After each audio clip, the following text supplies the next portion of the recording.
এ মুসলমান ইমানদার, শুধু মানুষ বানাইছে এমনটা নয়, আমার আল্লাহ রাব্বুল আলামিন আমাকে আপনাকে মুসলমানের ঘরে জন্ম দিয়েছে। শুধু মুসলমানের ঘরে জন্ম দিয়ে শেষ করে নাই, আমাকে আপনাকে এমন একটা নবীর উম্মত বানিয়েছে না। ও মুসলমান, পয়গম্বর বলেন আমার উম্মত হওয়ার জন্য বড় বড় জলিলুল কদর নবী, আগের নবীরা যারা ছিলেন ওই সমস্ত নবীরা আমি নবীর উম্মত হওয়ার জন্য আল্লাহ তাআলার কাছে বারবার দরখাস্ত করেছে। এমন নবীর উম্মত করে আমাকে আপনাকে আল্লাহ তাআলা দুনিয়ায় পাঠাইছে।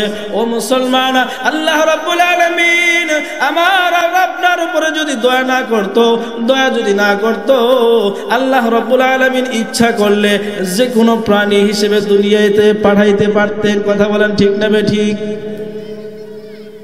বনের কোন প্রাণী কিন্তু আল্লাহ তাআলার কাছে বলে নাই আল্লাহ আমাকে হরিণ কেন বানাইলা। কুকুরও কিন্তু বলে নাই আল্লাহ আমার কেন কুকুর বানাইলা। শুকরও কিন্তু বলে নাই আল্লাহ কেন বানাইলা। ও মুসলমান, আমি আর আপনিও কিন্তু কোনো সময় আল্লাহর কাছে এই আবদার করার সুযোগ পাই নাই।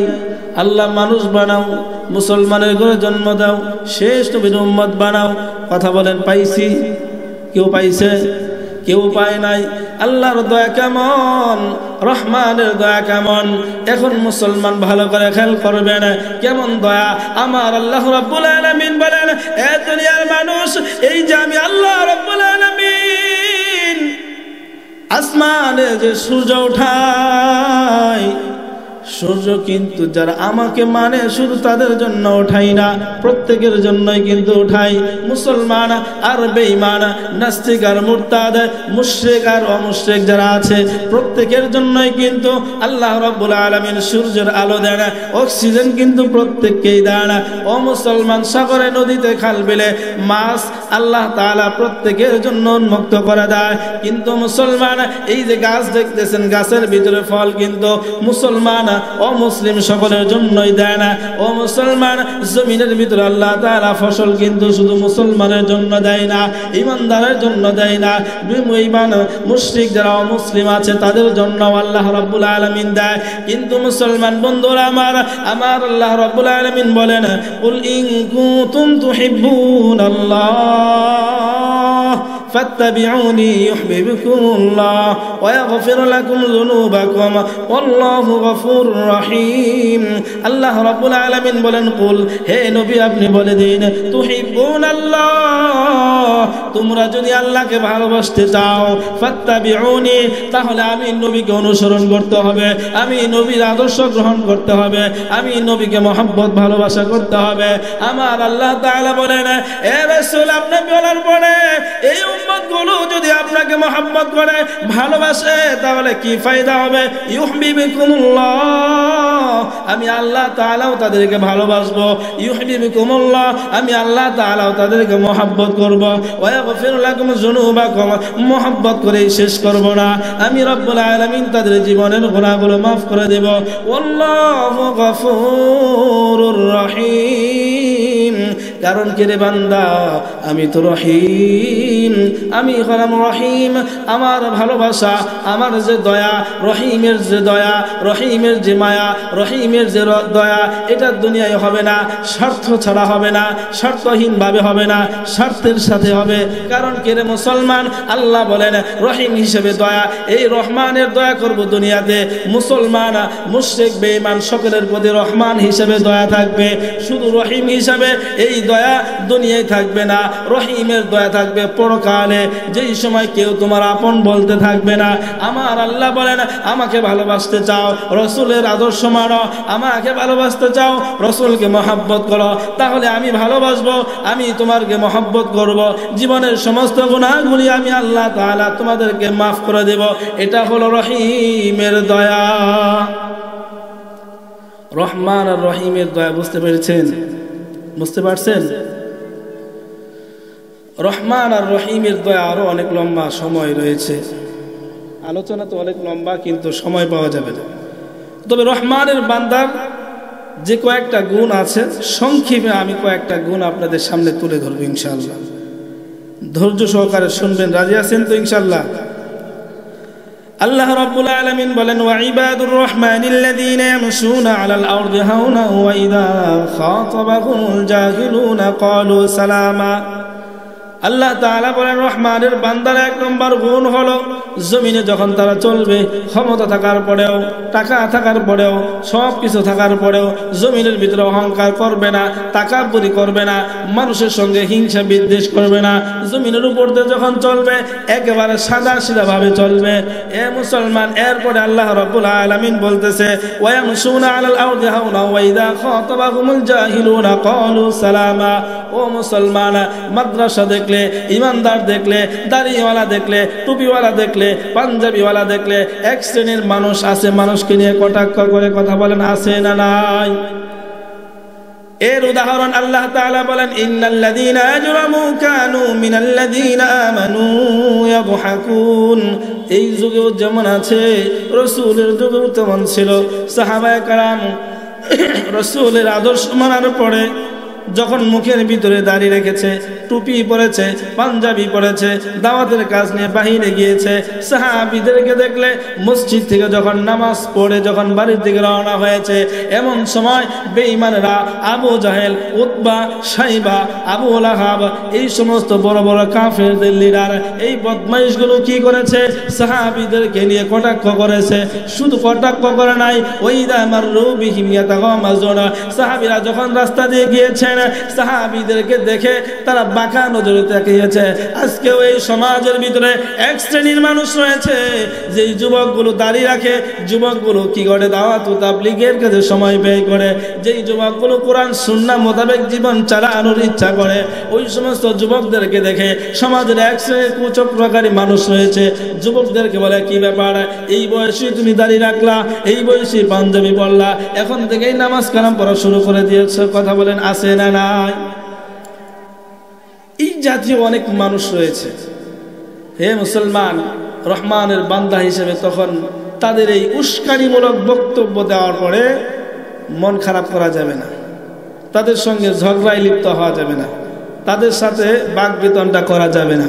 শুধু বলবেন ক্বালু সালামা, সুন্দর করে সালাম দিয়ে চলে আসবেন, ভাই আমার কাজ আছে, আমি একটু ব্যস্ত আছি। তার সাথে কোনো ধরনের ঝগড়া করা যাবে না। আজকে মুসলমানদেরকে দেখে, মুসলমান এই মাদ্রাসাগুলো কত কষ্ট করে চালানো হয়, এই মাদ্রাসাগুলো দেখে অনেক মানুষ আছে, আরে নিজে ভাত পায় না, এই মাদ্রাসা চালায়।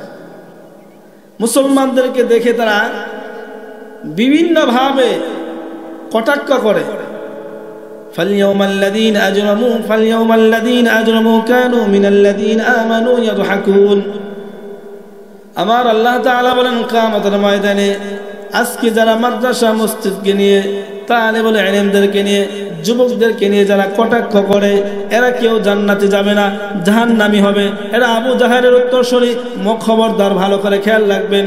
কেউ যদি কারো ভিতরে এই সমস্ত অবস্থান থাকে, কেউ যদি মাদ্রাসা মসজিদ ছাত্রদেরকে নিয়ে কেউ যদি কটাক্ষ করে, সে তাকে কটাক্ষ করলো না। মসজিদ কার ঘর? কার ঘর? মাদ্রাসা কার ঘর? এই টুপি কার সুন্নত? দাড়ি কার সুন্নত? রসুলের সুন্নত। পাঞ্জাবি কার সুন্নত? রসুলের সুন্নত। এগুলো রসুলের আদর্শ। এই বিষয়গুলো নিয়ে কেউ যদি কটাক্ষ করে, মন্তব্য করে, গালমন্দ করে, সে কাকে করলো?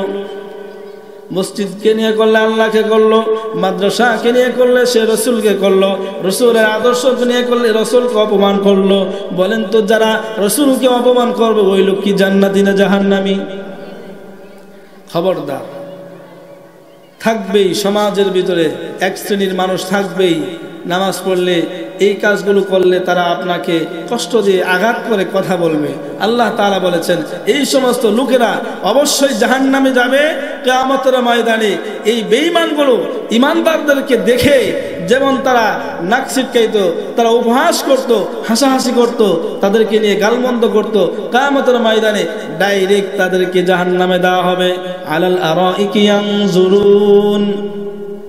জান্নাতের এইরকম কত সুন্দর সিংহাসন আছে। জান্নাতের আলোচনা শেষ পর্যন্ত হয়তো শেষ করা যাবে না। জান্নাতের ভিতরে এই সমস্ত সুন্দর সুন্দর সিংহাসনে বসে বসে বেঈমানদের অবস্থা তারা দেখতে পারবে। দেখবে আর তারা বলবে হাল সুবিবাল কুফারু মা কানু ইয়াফআলুন। ইমানদাররা দেখে তখন তাদেরকে দেখে দেখে হাসবে। এই জন্য রহমানের বান্দার দ্বিতীয় নম্বর গুণ হলো কেউ যদি কোনো কথা বলে সেখানে ঝগড়া করা যাবে না। 3 নম্বর বান্দা রহমানের বান্দার 3 নম্বর গুণ হলো আল্লাহ তাআলা বলেন আল্লাযীনা ইয়াবিতুনা লিরাব্বিহিম সুজদান ওয়া কিয়ামা। এ মুসলমান, আমার আল্লাহ রাব্বুল আলামিন বলতেছে আমি আল্লাহ রহমানের বান্দা যারা হবে দিনের বেলা যখন সমাজে চলবা সাদা সিধা মন নিয়ে চলতে হবে, ঝগড়া করা যাবে না। রাতের বেলা যখন হয়ে যাইবে, রাত হওয়ার পরে বান্দা তোমাকে কি করতে হবে জানো? কিয়াম করতে হবে। কিয়াম মানে মিলাদের কিয়াম না, কিয়াম মানে নামাজে দাঁড়াইতে হবে। ও মুসলমান, সিজদা করতে হবে, বেশি বেশি আল্লাহ তাআলার দরবারে সিজদা দিতে হবে। আল্লাহ তাআলার সামনে দাঁড়াইয়া কোরআন তেলাওয়াত করতে হবে, রাত অতিবাহিত করতে হবে নামাজ এবং সিজদার মাধ্যমে। আমার আল্লাহ রাব্বুল আলামিন বলেন রহমানের বান্দার 3 নম্বর গুণ হলো এটা। আল্লাহ তাআলা বলেন এই 3টা কাজ করার পরে, অর্থাৎ 5 ওয়াক্ত নামাজ পড়েছে, আল্লাহর সমস্ত হুকুম মেনেছে, সব কাজ করেছে, করার পরে বান্দাদের অপশন হলো জমিনে একেবারে সাদা সিধা ভাবে চলবে, জমিনের ভিতরে কারোর সাথে ঝগড়া করা যাবে না। এটা হলো দিনের কাজ। রাতের কাজ হলো তোমাকে কি করতে হবে? রুকু সিজদা কিয়ামের মাধ্যমে আর রাত অতিবাহিত করতে হবে। এই কাজগুলো করার পরেও যদি তোমার মনের ভিতরে আসবে আয় আল্লাহ আমি এত কিছু করলাম, আমার তো মনে হয় না আল্লাহ তুমি আমাকে মাফ করেছ। আল্লাহ তুমি মাফ করেছো কিনা জানি না, যে আমলগুলি করেছি এর জন্য জান্নাত পাবো কিনা জানি না, আল্লাহ তোমার সন্তুষ্টি অর্জন করতে পেরেছি কিনা তাও জানি না। এমন সময় মুসলমান আল্লাহ তাআলা বলেন রহমানের বান্দার গুণ হলো রব্বানা আসরিফ আন্না আযাবা জাহান্নাম। আয় আল্লাহ, আল্লাহ তাআলার কাছে বলতে হবে আল্লাহ এই যে আমল করলাম জানি না তোমার কাছে কবুল হয়েছে কিনা। আল্লাহ আমি তোমার কাছে জাহান্নামের আযাব থেকে নাজাত চাই। আল্লাহ জাহান্নামের আযাব থেকে আমাকে নাজাত দিয়ে দাও। রব্বানা আসরিফ আন্না আযাবা জাহান্নাম। আল্লাহ জাহান্নামের আযাব থেকে নাজাত দিয়ে দাও। ইন্না আযাবাহা কানা গরামা। কেননা জাহান্নামের শাস্তি হলো বড় কঠিন, বড় মারাত্মক, ভয়ঙ্কর, বড় কঠিন রে মুসলমান। এই জাহান্নামের শাস্তির কথা মুফাসসিররা বলেছেন নদীর ভিতরে যখন পানি যেমন করে চলে ঠিক তেমনি মানুষ গোসল ধুইতে নামলে নিচে যদি তলা খুঁজে না পাওয়া যায় মানুষ পানির ভিতরে সাঁতরাইতে থাকে, ঠিক তেমনি জাহান্নামের ভিতরেও আগুন এইভাবে স্রোত হিসাবে চলতে থাকবে, আগুনের স্রোত যাবে। এমন সময় জাহান্নামীদেরকে ওই আগুনের স্রোতের ভিতরে ফেলে দেওয়া হবে। আল্লাহু আকবার। ছোট্ট একটা কথা বলে দেই, রাসূল সাল্লাল্লাহু আলাইহি ওয়াসাল্লাম একদিন সাহাবীদেরকে নিয়ে কথা বলতেছেন, এমন সময় জিবরাইল চলে আসছে। হঠাৎ করে একটা আওয়াজ রাসূলের কানে চলে আসছে। আল্লাহ রাসূল জিজ্ঞাসা করলেন ভাই জিবরাইল এটা কিসের আওয়াজ? জিবরাইল বলতেছে ইয়া রাসূলুল্লাহ, ওগো আল্লাহর হাবিব, জাহান্নামের তলদেশে জাহান্নামের উপর থেকে একটা পাথর ছেড়ে দেওয়া হয়েছিল, আজকে সেই পাথরটা জাহান্নামের একেবারে তলায় গিয়ে ঠেকে পড়েছে। আল্লাহ রাসূল বলেন ও জিবরাইল এটা কতদিন আগে ছেড়ে দেওয়া হয়েছে? 70 বছর আগে। ও মুসলমান, জাহান্নামের গভীরতা কেমন! কিছু মানুষ আছে নাস্তিকমূলক কথা বলে।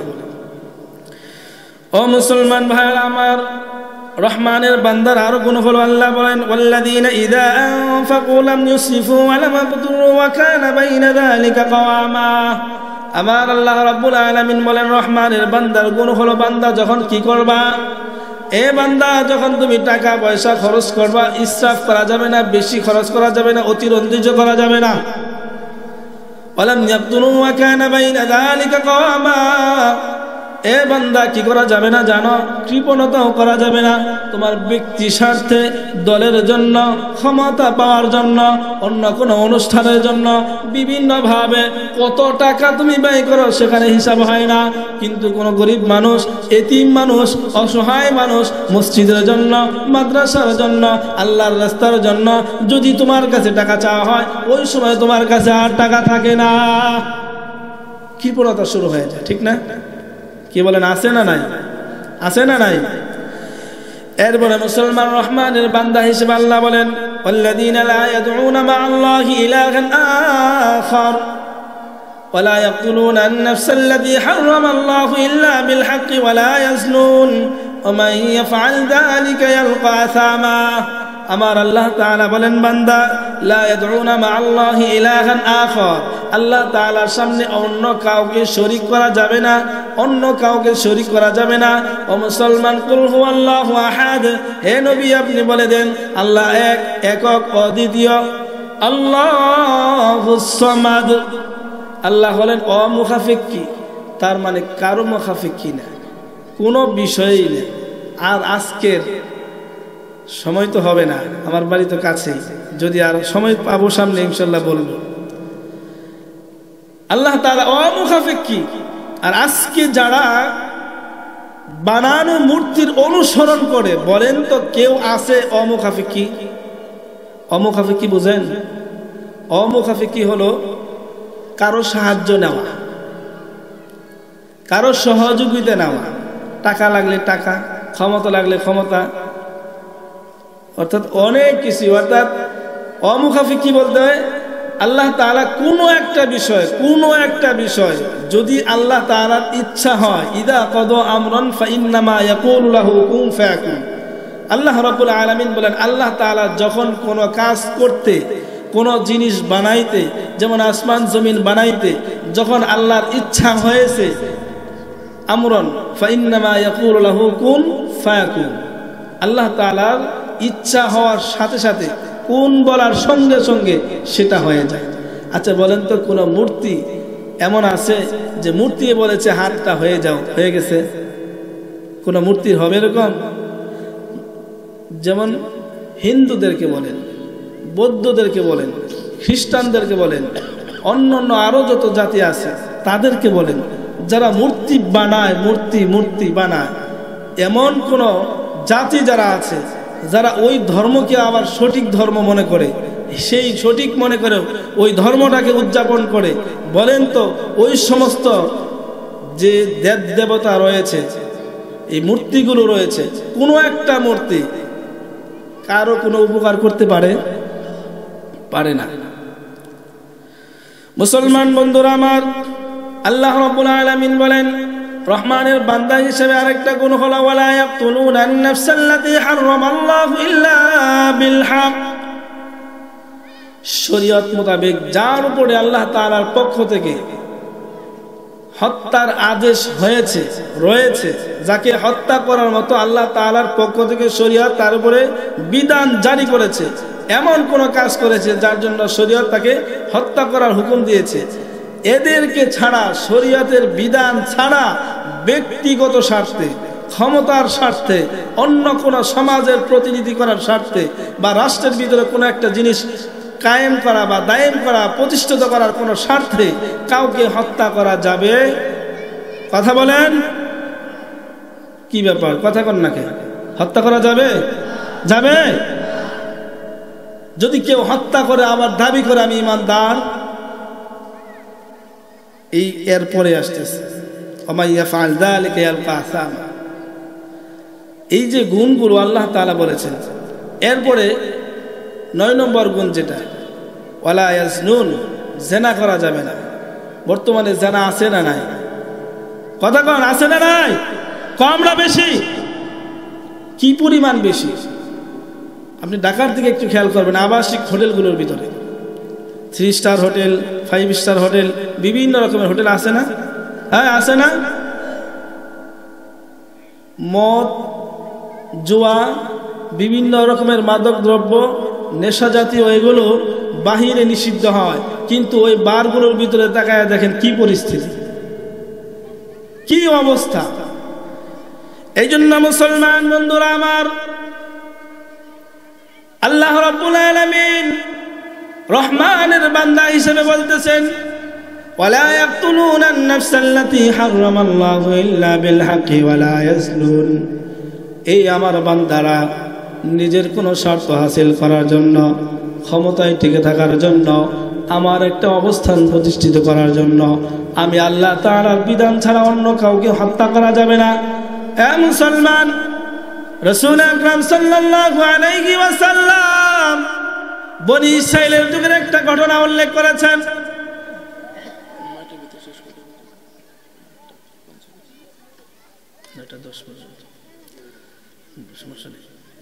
রাসূল আকরাম সাল্লাল্লাহু আলাইহি ওয়াসাল্লাম বলেন, একটা লোক এমন ছিল যে লোকটা 99টা পর্যন্ত খুন করেছিল। তার মনের ভিতরে একটা ভয় ঢুকে গিয়েছে, আরে আমি এতগুলো মানুষকে হত্যা করেছি, জানি না আমার অবস্থা কেমন হবে, আমাকে কি করতে হবে, এই দুনিয়াতে থেকে আমাকে আল্লাহ তাআলার কাছ থেকে মাপ চাই নিতে হবে, এই দুনিয়া থেকে গুনাহগুলো মাফ করায় নিতে হবে। আমি যদি কি করি এই অবস্থায় মারা যাই, জাহান্নাম ছাড়া কোনো উপায় নাই। এই চিন্তা করিয়া একজন আলিমের কাছে গিয়েছেন। ওই আলিম বলতেছে, না না না, তুমি এতগুলো হত্যা করেছ, এতগুলো মানুষকে তুমি হত্যা করেছ, আমার আল্লাহ তাআলা তোমাকে মাফ করবে না। এই কথাটা বলার সঙ্গে সঙ্গে ওই 99 জন লোক, যেই লোকটা হত্যা করেছে, সাথে সাথে বলতেছে, যেহেতু আল্লাহ আমাকে ক্ষমা করবেই না, খাতা পূর্ণ করে দেব। ও মুসলমান, সাথে সাথে তাকে হত্যা করে ফেলেছে। এরপরে 100 হয়ে গেছে। এরপরে 100 হওয়ার পরে বাড়িতে চলে গেছে। আবার কিছুদিন পরে মনের ভিতরে এই অবস্থা জাগ্রত হয়েছে। ও মুসলমান, এরপরে আরেকজন আল্লাহ তাআলার ওলির কাছে গিয়েছেন। ওই লোকটা বলেছে, যাও যাও, তোমাকে আল্লাহ তাআলা অবশ্যই মাফ করবেন, তুমি তওবা করো, তওবা করো। ইল্লা মা তাবা ওয়া আমানা ওয়া আমিলা আমালান সালিহা। আল্লাহ রাব্বুল আলামিন বলে দিয়েছেন, এ বান্দা, তুমি যদি তওবা করো, আবার আমি আল্লাহ তাআলার উপরে যদি ঈমানদার হয়ে যাও, আমি আল্লাহকে বিশ্বাস করো, আমি আল্লাহ রাব্বুল আলামিন সব কিছু ক্ষমা করার মতো আমার অধিকার রয়েছে, আমার সামর্থ্য রয়েছে, আমার শক্তি রয়েছে। ও বান্দা, এখন থেকে যদি তুমি কি করতে পারো, নেক আমল শুরু করে দিতে পারো, আমি রব্বুল আলামিন তোমার সারা জীবনের সমস্ত গুনাহগুলো মাফ করব। শুধু গুনাহ মাফ করেই শেষ করব না, ফাউলাইকা ইউবাদদিলুল্লাহু সাইয়্যাতিহিম হাসানাত।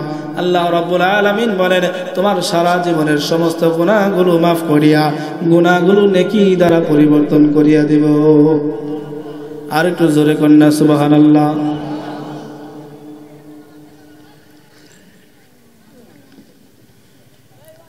তাহলে তওবা করার প্রয়োজন আছে না নাই?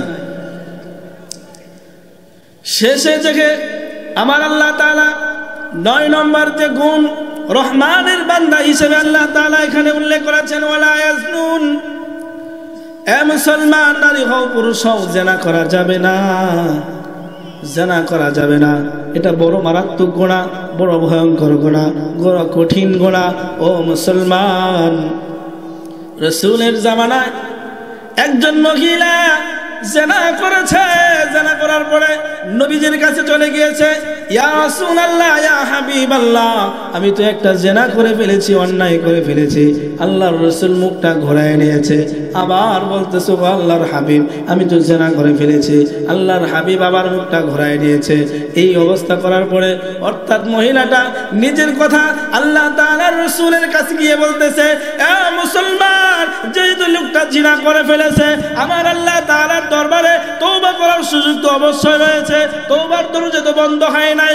আল্লাহর হাবিব এই অবস্থাটা মহিলাটাকে জানায় দেওয়ার জন্য যে রাসূল বারবার মুখটা ঘোরায় নিচ্ছে, যার কথাটা মহিলাটা যেন বোঝে, আরে আমার রাসূল কেন মুখটা ঘোরায় নাই, আমাকে আমার আল্লাহ তাআলা তওবা করার মতো সুযোগ দিয়েছে।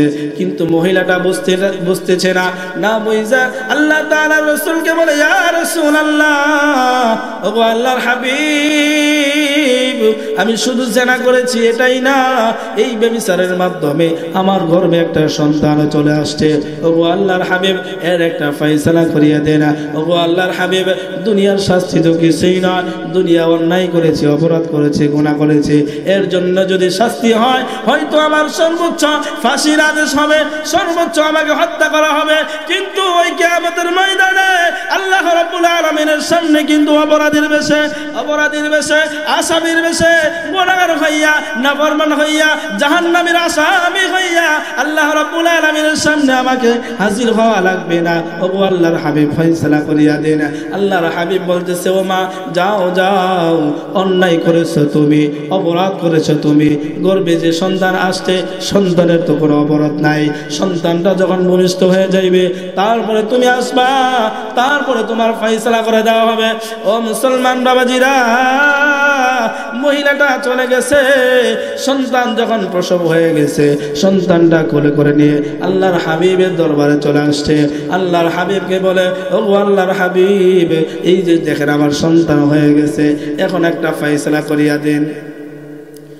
আল্লাহর পয়গম্বর বলে, মা যেই সন্তানটা তোমার গর্ভে ছিল এখন ভূমিষ্ঠ হয়ে গেছে, এই সন্তানটা কিন্তু তোমার অধিকার রয়েছে, সন্তানের অধিকার তোমার উপরে আছে, তোমার অধিকার সন্তানের উপরে আছে। ও মা, সন্তানটা যখন দুধ পান করা শেষ করে দেবে, একা একা চলতে পারবে, একা একা খাইতে পারবে, এই পর্যন্ত কমসে কম 2 থেকে 2.5 বছর পর্যন্ত তোমাকে লালন পালন করতে হবে। ও মুসলমান বন্ধুরা আমার, এই মেয়েটা আল্লাহর হাবিবকে বলতেছে, ইয়া রাসূলুল্লাহ, ওগো আল্লাহর হাবিব, আমি তো জানি না এই 2 থেকে 2.5 বছর আমার হায়াত আছে কিনা। ওগো আল্লাহর হাবিব, আমি যদি এই 2 বছরের ভিতরে মারা যাই আল্লাহ তাআলার সামনে কেমনে দাঁড়াবো? ও মুসলমান, দেখেন কি অবস্থা তাদের ঈমান। একটা গুনাহ করেছে, ইচ্ছা করলে তওবা করে নিলে, আল্লাহ তাআলার কাছে কান্নাকাটি করে নিলেই কিন্তু পারতো, আল্লাহ তাআলা মাফ করে দিতেন।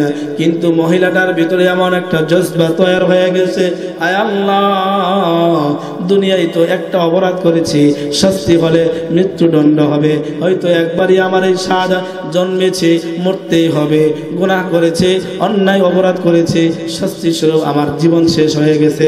কিয়ামতের ময়দানে ওই জাহান্নামে যাওয়ার পরে জাহান্নামের শাস্তি আমাকে কি করবে না, জাহান্নামের শাস্তি আমাকে গ্রাস করবে না, জাহান্নামের শাস্তি দিয়ে আল্লাহ আমাকে আগুন দিয়ে পোড়াবে না, জাহান্নামের সাপ বিচ্ছু দিয়ে আমাকে ধ্বংসন করাবে না। ও মুসলমান বন্ধুরা আমার, মহিলাটা আস্তে আস্তে বাড়ির দিকে চলে গিয়েছে, বাচ্চাটাকে দুধ পান করায়, আর আস্তে আস্তে বাচ্চা তার থেকে অন্তরের যে সম্পর্ক ছিল মা সন্তানের সম্পর্কটা আস্তে আস্তে দূরে সরায় দেয়।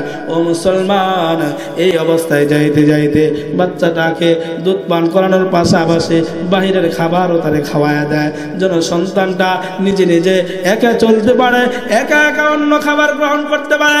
যত দ্রুত সম্ভব আমার যে শাস্তি, এই শাস্তি যেন আমার বড় প্রয়োগ হয়ে যায়, আমি যেন আল্লাহ তাআলার খাস বান্দা হয়ে যাইতে পারে, আমার গুনাহগুলো যেন মাফ হয়ে যায়, আমি যেন জান্নাতের মেহমান হয়ে যাই। ও মুসলমান, একটা উপযুক্ত সময় হয়ে যাওয়ার পরে আল্লাহর হাবিবের দরবারে সন্তানটা লইয়া আল্লাহর হাবিবের কাছে চলে গিয়েছে। ওগো আল্লাহর হাবিব, এই যে দেখেন আমার সন্তানটা এখন একটা রুটি নিয়ে গেছে, এই বাচ্চাটা দেখেন একা একা রুটি খাইতে পারে, একাও চলতে পারে। ওগো আল্লাহর হাবিব, আমার এই সন্তান উপযুক্ত হয়ে গেছে, এখন একটা ফয়সালা করিয়া দেন। ও মুসলমান, ওই বাচ্চাটাকে সাহাবীদের কাছে হাওলা করে দিলেন, সাহাবীদের কাছে একজনকে দিয়ে দিলেন, তুমি একে মানুষ করবা, লালন পালন করবা। আর আল্লাহর হাবিব বলতেছে, ও সাহাবীরা, যাও একটা গর্ত খনন করো, গর্ত খনন কইরা তার ভিতরে তাকে হত্যা করে দাও, শেষ করে দাও। ও মুসলমানরা, সাহাবীরা পাথর নিক্ষেপ করে করে তাকে কি করতেছে, হত্যা করবে, অর্থাৎ তার উপরে যে সঙ্গে সার যে বিধান জারি ছিল সেই বিধান বাস্তবায়ন করবে। এমন সময় পাথর মারতে মারতে একটা পাথর তার মাথার ভিতরে লেগেছে, রক্তটা ফিনকি মেরে দূরে একটা সাহাবীর গায়ে লেগেছে। লাগার পরে সাহাবী বলতেছে, আহারে নাপাক একটা মানুষ, অপবিত্র একটা মানুষ, জেনাকারিনী একটা মানুষ, তার রক্তটা আমার এই শরীরে নাপাক একটা রক্ত লেগে গেছে, আরে এই খারাপি এই জেনাকারিনী মহিলার রক্ত আমার শরীরে আসছে। এই কথা বলার পরে আল্লাহর হাবিবের কানে আওয়াজটা পৌঁছে গিয়েছে। আল্লাহর হাবিব বলতেছে, ও সাহাবী শোনো, এই মহিলাটা যেভাবে তওবা করেছে, যে আল্লাহ তাআলাকে যে পরিমাণ খুশি করেছে, তার তওবার পরিধি এত বিশাল, এই তওবাটা যদি এই মদিনার ভিতরে সকলের মাঝে ছড়ায়া দেওয়া হয় তাহলে সকলেই জান্নাতে যাওয়ার জন্য যথেষ্ট হয়ে যাইবে। তাহলে তওবা করার দরকার আছে না নাই? কম না বেশি?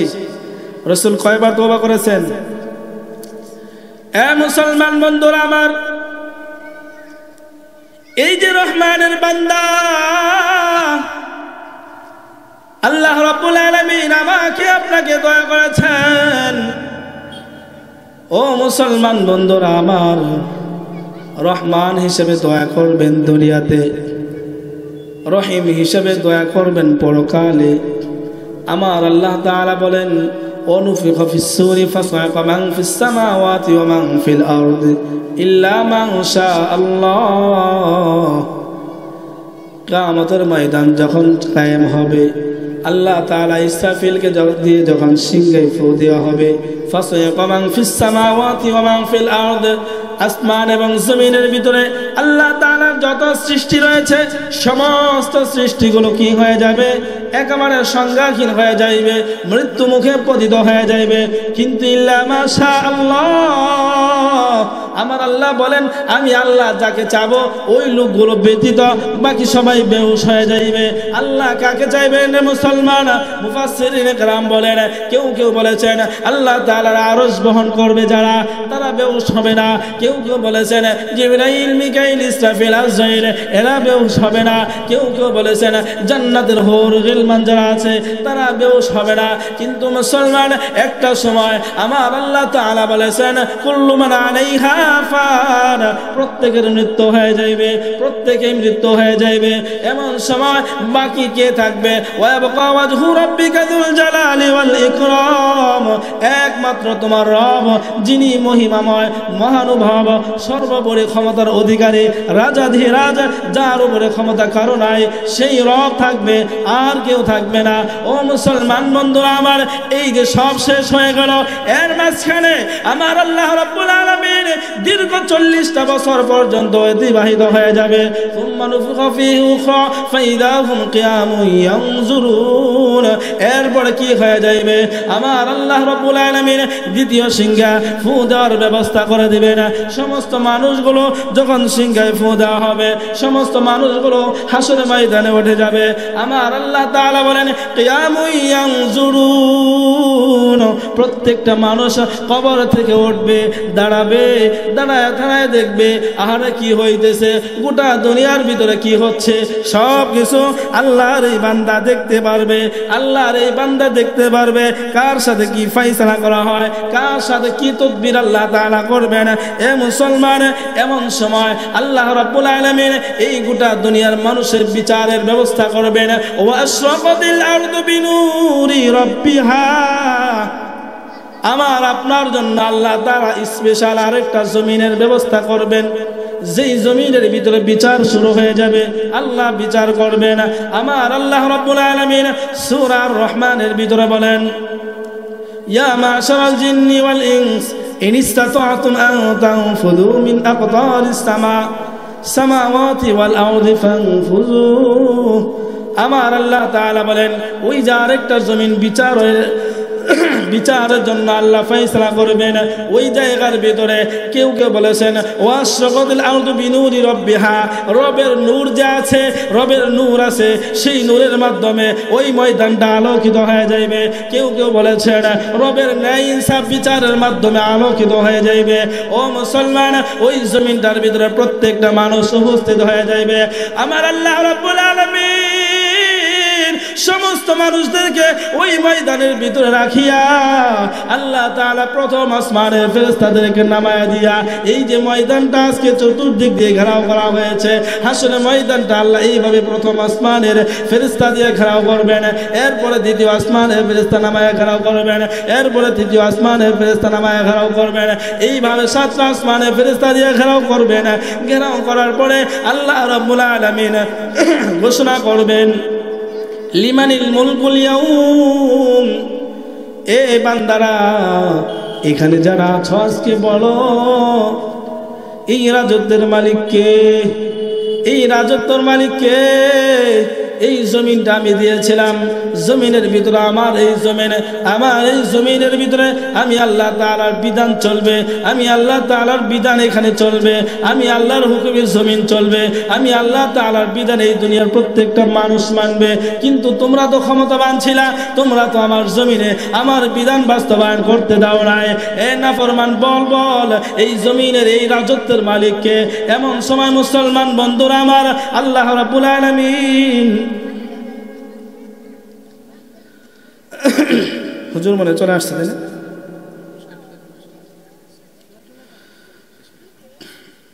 তো আল্লাহ পাক রব্বুল আলামিন এই জমিনের ভিতরে ওই সময় কেউ আর কথা বলবে না। হঠাৎ করে আল্লাহ রাব্বুল আলামিন বলবেন, লিল্লাহিল ওয়াহিদিল কাহ্হার, আজকের রাজত্বের মালিক হলো একমাত্র কাহ্হার। ও মুসলমান, বলেছিলাম আল্লাহ হলেন রহমান, ঠিক না? 5 মিনিট সময় পেয়েছি, এদিক খেয়াল করেন। কাহ্হার ওইখানে ধারণ করবেন, কেউ কথা বলবে না, সাহস পাবেই না কথা বলা। রহমান দুনিয়াতে, রহিমের যে গুণ এরপরে ব্যবহার হবে, কিন্তু হাসর ময়দানটা যখন কায়েম হবে ওই সময় আল্লাহ রহমান থাকবে না, রহিমও থাকবে না, কাহ্হার হয়ে যাবে। এমন সময় মুসলমান, আমি আর আপনি দুনিয়ায় হায়াত পেয়েছি 50, 60, 70 বছর, কবরের ভিতরে থাকবো হাজার হাজার বছর। আমার এই 50, 60 বছরের জিন্দেগির হিসাব নেবে 50,000 বছর। কয় বছর? কয় বছর? একটু জোরে কোন, বিশ্বাস হয়? হয়। সেই অনুযায়ী আমল করতে হবে। 50 বছর হিসাব নেবে। এমন সময় মুসলমান বন্ধুরা আমার, একেবারে সংক্ষিপ্ত করে দিচ্ছি, আল্লাহ তাআলা সমস্ত মানুষগুলো হাসরের ময়দানে উপস্থিত হয়ে যাইবে। 1 দিন, 2 দিন, 3 দিন, 5 দিন, 7 দিন, কতদিন যাবে হিসাব ছাড়া। জমিনের এই যে সূর্য আলো দেয়, সূর্যের নিচে এই রাস্তার উপরে 1 ঘন্টা দাঁড়ায়, খালি পায়ে দাঁড়ায় থাকা যায় না। ও মুসলমান, গরমের সময় তাকানো যায় না, টিকা যায় না। কিন্তু এইখানে সূর্য একেবারে এখন থেকে জমিন থেকে, বিজ্ঞান বলে এই জমিন থেকে সূর্য যত দূর আছে 9,30,00,000 মাইল উপরে, সূর্যকে আল্লাহ তাআলা জমিনের কাছে এনে দিবেন আর বলবেন, সূর্য তোর যত ক্ষমতা আছে সমস্ত ক্ষমতা প্রয়োগ করে তাপ দেওয়া শুরু করে দাও। ও মুসলমান, মানুষের মগজগুলো গলে গলে, মাথার এই মগজগুলো গলে নাক দিয়ে কান দিয়ে বের হওয়া শুরু করে দিবে। সমস্ত মানুষ পাগল হয়ে যাইবে। আরে কার কাছে গেলে যেন বিচার শুরু হয়ে যায়। সমস্ত মানুষগুলো আদমের কাছে চলে যাবে। আদম আলাইহিস সালাতু ওয়াস সালাম বলবেন, বাবা আজকে আমি পারবো না। আল্লাহ তাআলার একটা হুকুম, জান্নাতে বানায় আমাকে জান্নাতে রেখে দিয়েছিলেন, সব ফল খাওয়ার জন্য বলেছিলেন, একটা ফল খাইতে নিষেধ করেছিলেন। আল্লাহর এই হুকুম আমি মানতে পারি নাই। আল্লাহ তাআলার এই হুকুম আমি মানতে পারি নাই। সুতরাং আল্লাহ তো কাহ্হার, আমি জানি তো আল্লাহ তাআলার রহমানের গুণ, কিন্তু কাহ্হার এত ভয়ানক হবে, এত কঠিন হবে, আমি আল্লাহ তাআলার সামনে যাইতে পারবো না। ও মুসলমান, নূহ নবীর সময় আসবে, তিনিও পারবে না। তিনি বলবেন, আমি যে আমার সন্তানকে, ওই যে বন্যা হয়েছিল, প্লাবন হয়েছিল, আমার সন্তান কেনানকে আমি নৌকায় উঠাইতে চেয়েছিলাম। আল্লাহ তাআলা বলেছেন, লাইসা মিন আহলিকা, হে পয়গম্বর নূহ, এই সন্তান যে আমার উপরে বিশ্বাস করে না, যে কালিমা বিশ্বাস করে না, যে ঈমানদার না, সে আপনার পরিবারের অন্তর্ভুক্ত হতে পারে না। সুতরাং আপনি তাকে উঠাইবেন না। আমাকে যদি আল্লাহ জিজ্ঞাসা করে, এ পয়গম্বর, তুমি কেন তোমার সন্তানকে উঠাইলা, অন্য মানুষকে কেন উঠাইলা না? কি বলেন, স্বজনপ্রীতি করতে পারবে কেউ? বলবে আল্লাহ তো কাহ্হার, রহমান আর নাই, আমি আল্লাহর সামনে যাইতে পারবো না। এরপরে পাঠাবেন ইব্রাহিম নবীকে। ইব্রাহিম নবী বলবে আমিও পারবো না। মুসা নবীর কাছে বলবেন, আমিও পারবো না। ঈসা নবীর কাছে যাবেন, আমিও পারবো না। ও মুসলমান, ঈসা পয়গম্বর সর্বশেষ বলবে, উম্মতের দল, এই কঠিন মুসিবতের ভিতরে আজকে কোথায় যাইবা? দিশাহারা হয়ে গেছো, চলো চলো, এমন একজন নবী আছে, ওই নবীর কাছে গেলে অবশ্যই আজকে একটা ফয়সালা হবে।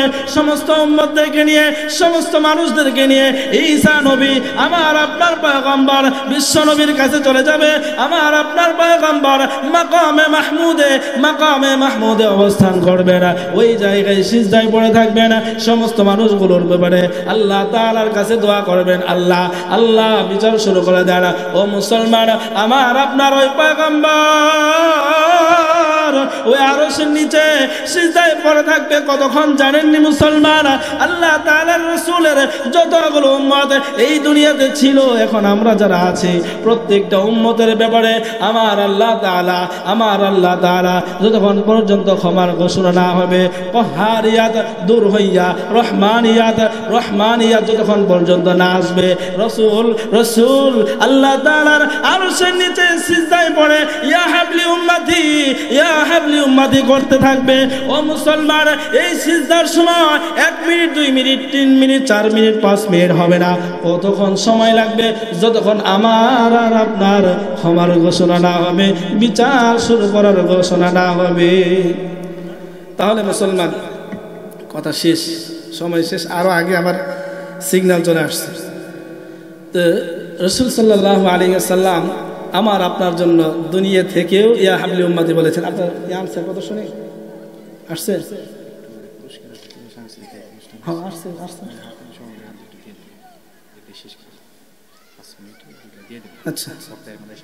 আচ্ছা। তাহলে আমার আপনার জন্য রাসূল দুনিয়া থেকেও ইয়া হাবলি উম্মতি বলেছেন। মৃত্যুর সময় কিন্তু ইয়া হাবলি উম্মতি বলেছেন, আমার উম্মত। একটা রিওয়ায়াতে পেয়েছি, মৃত্যুর সময় রাসূলের কাছে ফেরেশতা আসছে, আপনি কোথায় থাকবেন? আমি কোথায় থাকবো আমার মৃত্যুর পরে? আল্লাহ তাআলা সংবাদ দিয়েছেন, আপনি কি আরশের পাশে থাকবেন? ওগো আল্লাহর হাবিব, আল্লাহ তাআলা আরশের পাশে থাকবেন? বলে, জিবরাইল, আমার উম্মত কি আরশের কাছে যাইতে পারবে? বলে, না। তাহলে আপনি কি সিদরাতুল মুনতাহায় থাকবেন? ও জিবরাইল, আমার উম্মত কি সিদরাতুল মুনতাহায় গিয়ে যদি কোনো সময় দেখতে মন চায় যাইতে পারবে? যে না, পারবে না। ইয়া রাসূলুল্লাহ, আপনি কি জান্নাতে থাকবেন? ও জিবরাইল, আমার উম্মত কি ওই জান্নাতে যাইতে পারবে? বলে, না, তাও পারবে না। তাহলে আরশও যাইতে পারবে না, সিদরাতুল মুনতাহা যাইতে পারবে না, জান্নাতেও যাইতে পারবে না। কি ব্যাপার? আমার উম্মত আমাকে দেখবে না, কোনো নবীকে দেখবে না, তাহলে যখন তাদের মনে চাইবে আমাকে যেন দেখতে পারে, আমি সেই জায়গায় থাকবো। আমার আপনার জন্য আমার আপনার পয়গম্বর মদিনাতে ইয়া হাবলি উম্মতি করছেন। মৃত্যুর সময় ফাতেমার কথা বলে নাই, হাসান হুসাইনের কথা বলে নাই। হাসরের ময়দানে আমার আপনার পয়গম্বর ইয়া হাবলি উম্মতি বলবেন, ফাতেমা বলবে না, হাসান হুসাইন বলবে না। এই নবীর আদর্শ পাইয়া, এই নবীকে পাইয়া কিয়ামতের ময়দানে সমস্ত নবীরা ইয়া নাফসি নাফসি করবে। শুধু একজন নবী আল্লাহ তাআলার আরশের নিচে সিজদায় পড়ে আল্লাহর তাসবিহ গাবে, সেই নবীর উম্মত হয়েছেন। আর ওই নবীর দোহাই দিয়ে যদি বলা হয়, এই যুবক, তুমি দাড়িটা রাখো, মরার পরে তোমার এই দাড়ির ভিতরে আল্লাহর রাসূল হাত দিবেন, তুমি রাখো না, তুমি টুপি পরো না, তুমি পাঞ্জাবি পরো না, খবরদার। আল্লাহ তাআলা আমাদের এই কথাগুলোর উপর আমল করার তৌফিক দান করেন। সকলে বলে আমিন। ওয়া আখিরু দাওয়ানা আলহামদুলিল্লাহি রাব্বিল আলামিন।